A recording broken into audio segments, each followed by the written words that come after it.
পিছনে রয়ে গেল, আমাদের সওয়ারি সবার আগে চলে গেল। কার বরকত? মুহাম্মদুর রাসূলুল্লাহ সাল্লাল্লাহু আলাইহি ওয়াসাল্লাম। গুরাক গুরাক, নিচে নিচে নিচে নিচে ছুটো ওটো।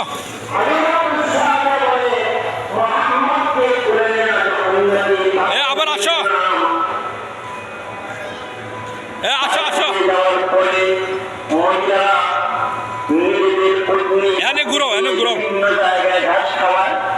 সব মিয়ার বকরিগুলা সন্ধ্যেবেলায় খালি পেটে ফিরে আসে, কিন্তু আমার উটনিয়ার বকরিগুলার স্তন ভরে ভরে দুধ থাকে।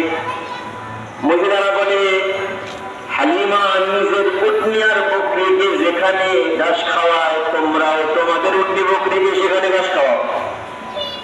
ঠিকই দেখা গেছে সবাই এক জায়গায় ঘাস খাওয়ায়, সন্ধ্যাবেলায় ফলাফল আবার ভিন্ন। হালিমাতুস সাদিয়ার উটনি বকরির স্তনে দুধ আছে, অন্য কারো উটনি বকরির স্তনে ঘুরো ঘুরো ঘুরো।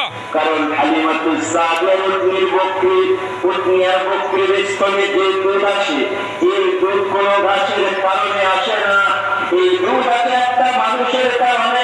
এই মানুষটার নাম হচ্ছে মুহাম্মদুর রাসূলুল্লাহ সাল্লাল্লাহু আলাইহি ওয়াসাল্লাম।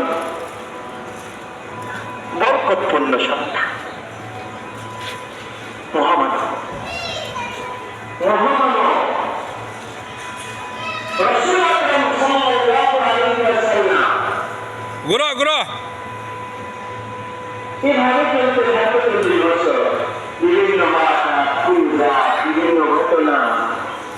নবুয়ত পেলেন, নবুয়ত পাওয়ার পরে সাহাবায়ে কেরাম রাখা তো এনে তাইলে রাখা তো ঠিক 3 মাস